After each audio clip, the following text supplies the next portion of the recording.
Rahaye kaze umwungere Nicolas narambera mufasha.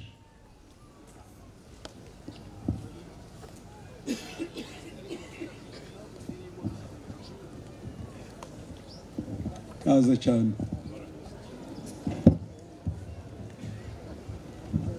Yesu nashimiye.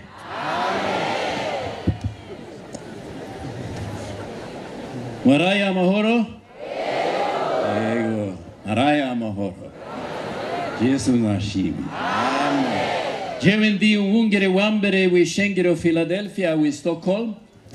Jewe ndafise intasho se shengero Philadelphia ci shengero Mubanza. Imana ibahezagire. Amen. Jewe ndagomba kushimira umwungere wi Bujumbura. Kumutumira yampaye kuza i Mombasa kuvuga ijambo ry'Imana. Jewe ndasenga Imana imfashe kuvuga ikirundi. Okay? Okay. They understood? Fantastic. Everything. Oh, They do understand. murakoze cyane. Ngo mwamwumvise? Yes, they say yes. I'm so happy to be here. Ndanezerewe cyane kuba hano. This will be a short preaching Nza kuvuga ubutumwa mu mwanya mugufi because we have to go to the airport. kuko mu kanya turaja ku kibuga c'indege. I've been to Burundi many times. Maze kuza muri iki gihugu cy'u Burundi inshuro nyinshi, And I have a teacher in Kirundi. kandi ndafise n'umwigisha ariko aranyigisha And he Kirundi, is here. kandi ari hano. Please stand up. Nuhaguruke mwigisha. I am very grateful for my teacher, Ndakengurukira cyane ujya mwigisha. one of the pastors from Kayogoro. Ni umwe mu bazezwa shengero hariya mu misiyoni ya Kayogoro. I'm double as old as he is. Imyaka yiwanje ni inshuro zibiri ku myaka y'ujya mwigisha. So I think I'm the oldest student he has had. Nibaza ko mu banyeshuri amaze kwigisha ari jewe nshaje gusumba bose. And you know, when people get old, Kandi murazi ko umuntu uko asaza they have a difficult to learn. no kwiga ntibyoroha. So I struggle. Rero ni ntambara kwiga Ikirundi.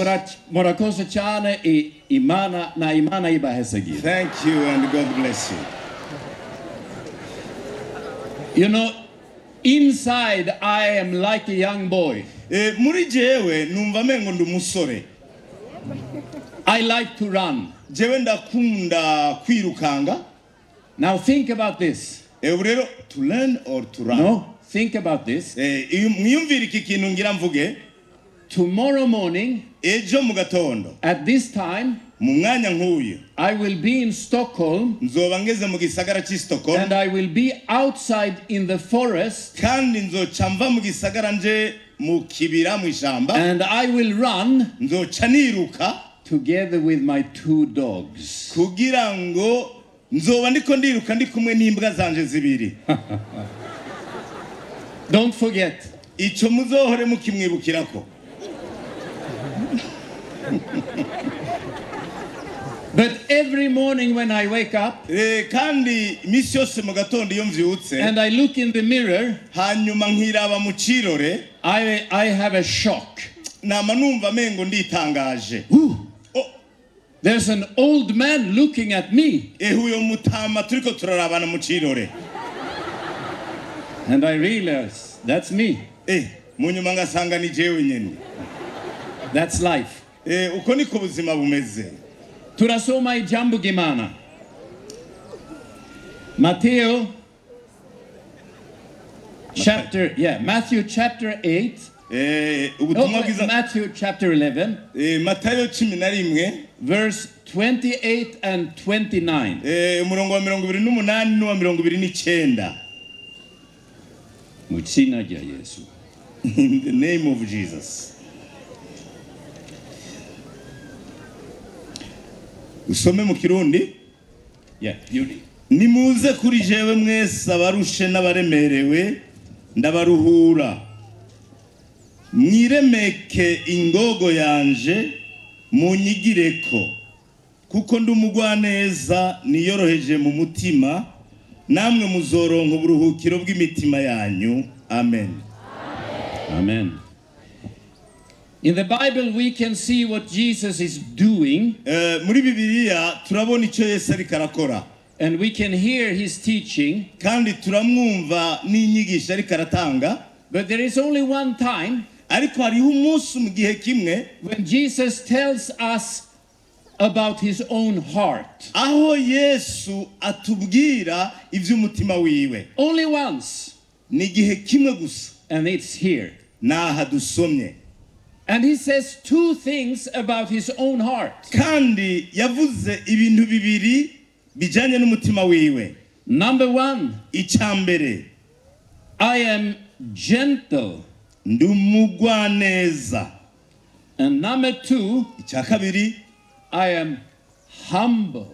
Niyoroheje mu mutima. I have no idea what you think about Jesus. Sinzi mwebwe icyumviro mufise kuri Yesu. But one time in the Bible, ariko rimwe gusa muri Bibiliya, he tells us, aratubwira, this is who I am in my heart. ati uku rero niko jewe meze mu mutima wanje. I am gentle. Ndiyoroheje.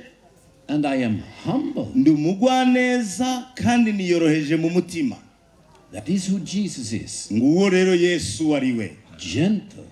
Umugwaneza. Humble. Araciye bugufi. Today I will only say something about harashushe. Very hot. Today I will only say something about the first. Uno musi nza kugira icyo mvuze kuri kijya cyambere kimuranga. Gentle. Umugwaneza. Now remember this. Kandi mwibuke iki kintu. This is the word of Jesus. Ni jambo ryavuzwe na Yesu. About Jesus. Yivuga. Do you believe it? Muravyizera? Is he speaking the truth? Ariko avuga ukuri Yesu. Yego. Yego. Now one more thing. Ikindi kigira kabiri. Hebrew chapter 13. Ichete cyandikiwe Abaheburayo igice cya 13. Hebrew chapter 13. Ichete cyandikiwe Abaheburayo 13 and verse 8. Ku murongo w'umunani tuhasome. Hebrew chapter 13. Abaheburayo 13 verse 8. Umurongo w'umunani havuga ngo Yesu Kristo ko yarare ejo n'uyu munsi ni kwa kiri kandi ni kwa zokwama ibihe bidashira. Amen. Amen. You agree? Ivyo muravyemera? So if Jesus said when he was here, I am gentle. Akiri ngaha ku isi Yesu yavuze ngo jewe ndumugwaneza. Then it means he is gentle today. Kandi ko uko yarari kiriya gihe ariko ari nuno munsi nuvuga ngo nuno munsi numugwaneza. Do you agree? Ivyo muravyizera? And then it means when he will come back, kandi nuvuga ngo ahazogarukira, he will be gentle. Azoba akiri umugwaneza. Do you agree? Ivyo muravyemera? He is the same today, uko uyu munsi ukwari, tomorrow, nejo niko azobari, and every day. Kandi imisi yose kugeza ibihe bidashira. Please say this together loud in Kirundi. 13:8 dusome n'ijwi rirenga mu Kirundi. Okay? Yesu Kristo ko yarejo n'uyu munsi ni kwa kiri kandi ni kwa zokwama ibihe bidashira. Amen. All of you together. Mwese rero tubivugire rimwe kabiri gatatu.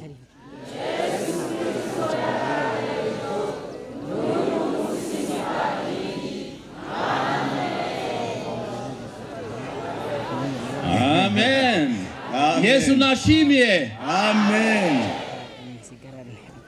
And how is Jesus? None Yesu ameze ate? How is Jesus? Yesu ameze ate? He said two things. Yivuze ko ibintu bibiri. I am gentle. Ndumugwaneza. And I am humble. Kandi niyoroheje mu mutima. He will be the same. Kandi azokomeza kumera uko nyene. Today, uno munsi, I will only give you two examples. Uyu munsi ngira ndabahe uturorero tubiri gusa. Of the first word he is using. Tujanye n'iri jambo rya mbere yavuze ngo ndumugwaneza. I am gentle. Ndumugwaneza. Now you know, the Bible was not written in Kirundi. Murazi yuko mu ntango Bibiliya itari yanditse mu Kirundi. No. Eka haba namba. The Bible was not written in Swedish. Kandi Bibiliya ntiyari yanditswe mu rurimi rw'Igisweda. No. Eka haba namba. Do you know what language the Bible was written in? Murazi ururimi Bibiliya yanditswemo bwa mbere. They say Hebrew. No. Eka si Igiheburayo. That is the Old Testament. Igiheburayo hari mu isezerano rya kera. The Old Testament is written in Hebrew. Isezerano rya kera ryari ryanditswe mu Giheburayo. But the New Testament. Ariko isezerano rishasha. What language? Greek. Yeah, mwabitoye ni Kigiriki. Perfect. Ni vyukuri. Now if you read the word gentle in Greek. Rero mu rurimi rw'Ikigiriki iri basobanuye mu Kirundi ngo umugwaneza. It sounds like this. Uryumvise mu matwi rivuga ngo praotes. Praotes. Say it with me. Mubivuge praotes.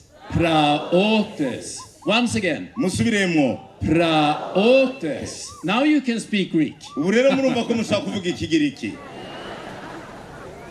Now when you study Greek, iyo umuntu ariko yiga Ikigiriki, as I have done, nkuko nabikoze, you try to understand what is the meaning with the word. Ugerageza kuvuga uti none iri jambo risobanura iki? When do you use the word praotes? Ni hehe ni ryari bakoresha iri jambo ngo praotes? I will give you two examples. Ngira ndabahe uburorero bubiri.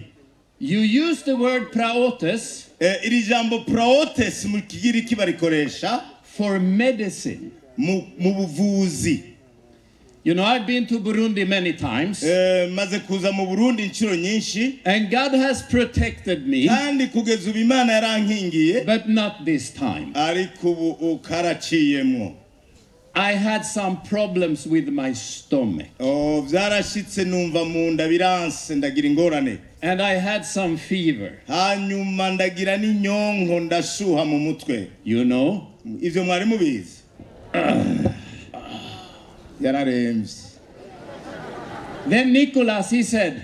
Hanyuma Secretary General Nicolas. General Secretary. Aravuga ati. I will call a doctor. Atereka mpamagara umuganga. And I said, no. Reka. I'm strong. Jenda kome numva ndi ngomeye. But he said, no, I call the doctor. Ateka reka nyabuna mpamagare muganga. And do you know what the doctor did? Murazi icyo umuganga yankoreye? He gave me some medication. Yaciye ampa imiti. Murayibona ariko arayibereka umuti yamuhaye. Fluoxetine. Fluoxetine. And when you take this medicine, kandi iyo ufashe uyu muti, I'm much better now. Ndawunyoye numvise nguwe neza gusumba. This helped me. Uyu muti waramfashije. Now, if you were living in the time of Jesus, yaba rero twari twabayeho mu gihe cya Yesu, then you would say about this, uyu muti twari kuvuga ngo praotes. It gives me some help. Ni kuvuga ngo ni ikintu cyagize icyo kigufasha. It takes away disease. Cyafasha indwara kiyigiza kure yawe. It heals me. Cyagukijije. Do you understand? Mwatahuye? So when Jesus is talking about himself, rero iyo Yesu ariko yivuga ko, he says, I am praotes. Ndi praotes. I will release your pain. Nzobamara umubabaro. I will comfort your wounds. Nzobasomora inguma. I will come with peace. Nzozana amahoro kuri mwebwe. If you have struggled in your mind, nimba mu mutwe mwari mufise ingorane, I will give you release. Nzocanza ndabahe kuruhuka. So that was my first example. Ako karakarero ka mbere. Like a medication. Kurya bigenda ku muti. Jesus says, Yesu avuga ngo I am like medication. kuri mwebwe ndababereye nk'umuti. When you're in struggle, Iyo muri mu ntambara, when you are fighting in sin, iyo muri komunigana n'ivyaha, I will release you. nzobaha kuruhuka. I will forgive your sins. Nzobabohora ndabaharira I will ivyaha. come with peace in your mind. Nzoza ndabaha amahoro mu mitwe no mu mitima. I will Amen. give you another example. Reka ndabaha kandi karorero. You remember what I told you I will do tomorrow? Muribuka ico nababwiye nza gukora muri iki gitondo? I will run in the forest with 2 dogs. Ejo mu gitondo n'imbwa zanje zibiri tuziruka hariya mu ishamba mu kibira.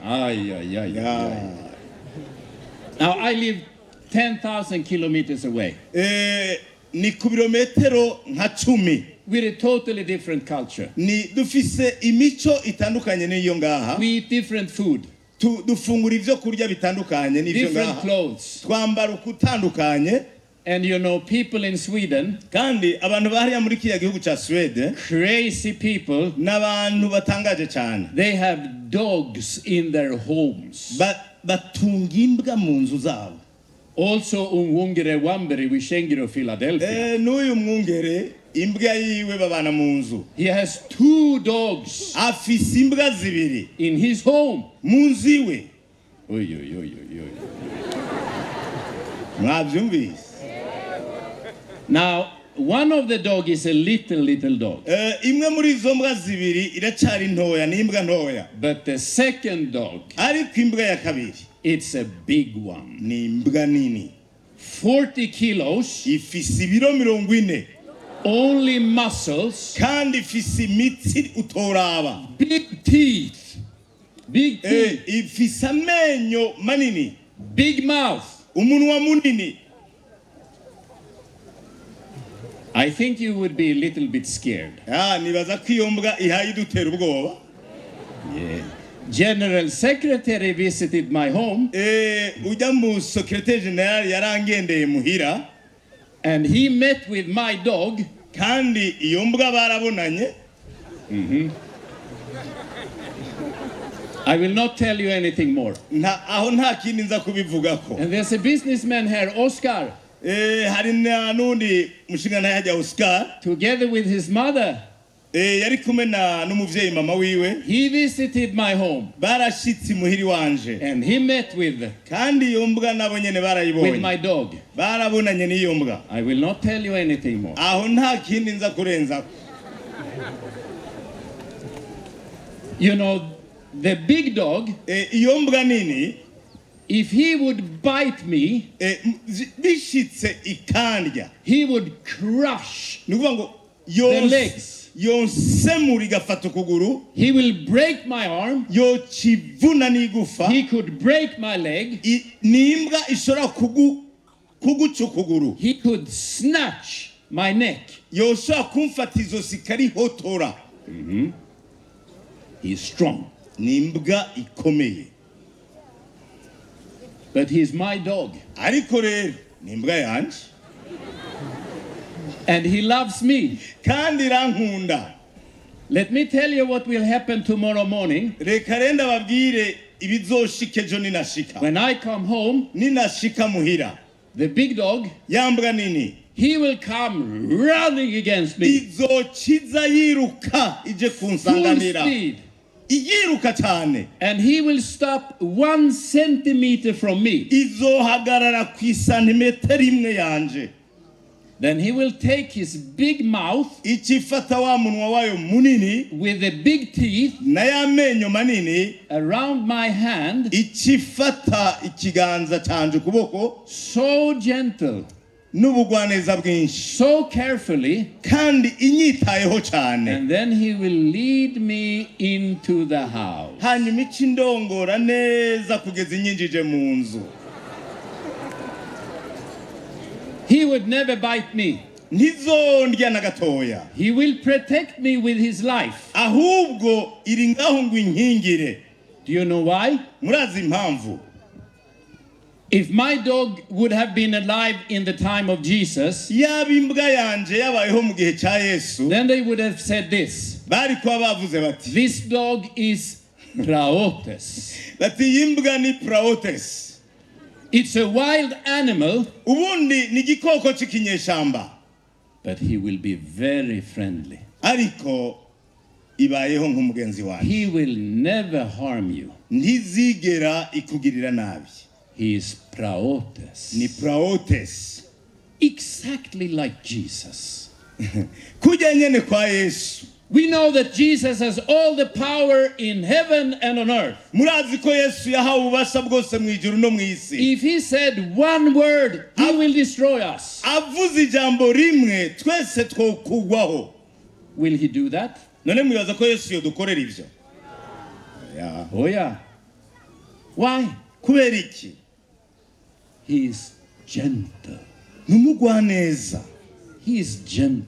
Numugwaneza. And let me tell you, Kandi reka ndababwire, if you are sitting here nimba wewe uri ngaho uyu munsi and you know that things you have done in your life ukabuzi ko ari ibintu wakoze mu kubaho is kwawe, against the will of God, ibintu binyuranye n'ukugomba kw'Imana, if you have broken the commandments nimba waraciye ku vyagezwe vy'uhoraho and you know that you are living outside the will of God, hanyuma ukaba ubayeho utitondera ubugombe bw'Imana, and you are wondering, hanyuma ukibaza how will Jesus receive you? none Yesu azokwakira gute? How will he deal with you? None wewe niwamushikira muzifata mutemwe nawe? I know. Jewe ndazi, I know. ndabizi, He will be gentle azongaragariza ubugwaneza, because Jesus is praotes. kuko Yesu ni praotes. And he was the same yesterday, Kandi uko yarari ejo, today, n'uyu munsi niko ari, and in eternity. kandi niko azohora ibihe bidashira. He will always be the same. Azama uko yarari niko azohora.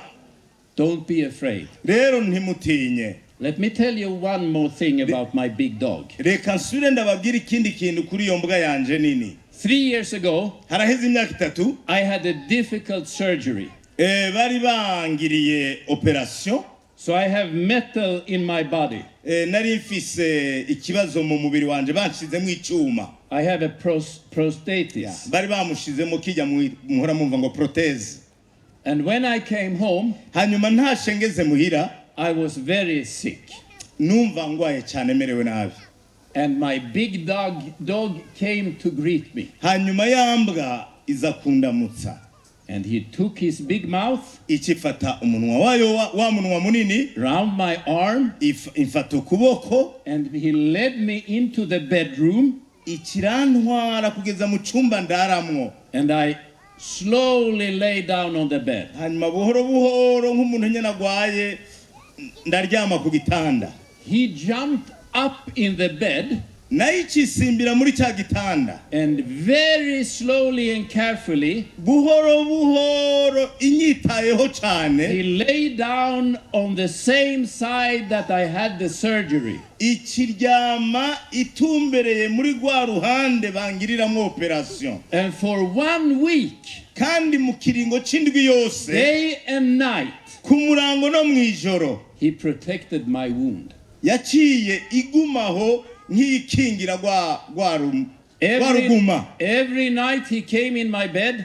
Misi yose mwijoro ikaza mu gitanda, He lay down on the side where I had the wound ikaryama muri rwa rubavu canke rwa ruhande mfisemo igikomere, and protected me. ikankingira. Can you imagine? Mwebwe ivyo muravyibaza? Now you understand why I have a dog. Ngira ngo rero mwatahuye igituma nkunda imbwa n'igituma ndayitunze. If that dog would have been alive in the time of Jesus, Mbe iyo mbwa iyaba yariho mu gihe cya Yesu, they would have said, bari kuba bayivuze ko that ngo dog, bati iyo mbwa ni praotes, praotes, he's gentle, ifise ubugwaneza, he's so strong, kandi irakomeye cyane, but so gentle. ariko kandi ikagira n'ubugwaneza. This is Jesus. Yesu nuko ameze. Jesus is gentle. Yesu n'umugwaneza. He was gentle then. Yamye ari umugwaneza mu gihe cya kera, He's gentle today. n'umugwaneza uno munsi, He will be gentle in eternity. kandi azohora ari umugwaneza kugeza ibihe bidashira. He will be like a medicine. ameze nk'umuti. If you struggle with sin, Iyo uri kuranigana n'icyaha, if you struggle with anxiety, iyo uhagaritse umuti muri kunigana n'ivyumviro bibi, if you're a human being, nimba uri umwana w'umuntu, that's how it is. Uko niko bimeze. You need Jesus. Ukeneye Yesu. He will be like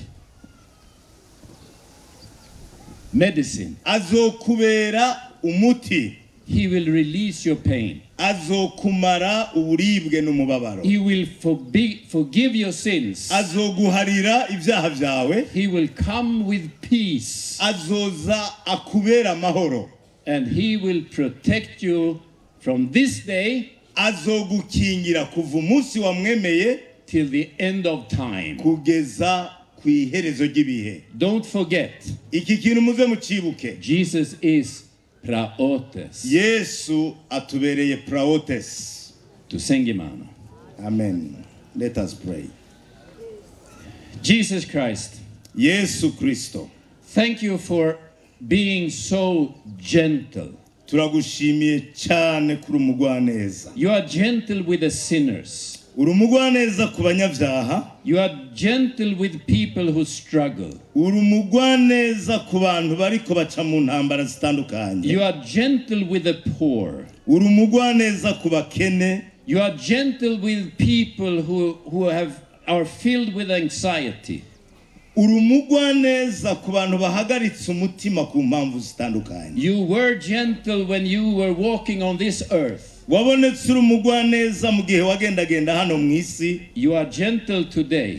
N'uyu munsi uri umugwaneza. And you will be gentle in eternity. Kandi uzohora uri umugwaneza ibihe bidashira. Now we turn to you. Ubu rero turahindukiriye aho uri mwami. We believe that you are the medicine that we need. Turizera ko ari wewe muti dukeneye. Your presence will release us from the burden of sin. Mwami ubanye natwe twobohoka ku cyaha. Your presence will bring peace. Ubanye natwe tworonka amahoro. So Jesus, come and touch us. None mwami Yesu nuze udukoreko Mu izina rya Yesu.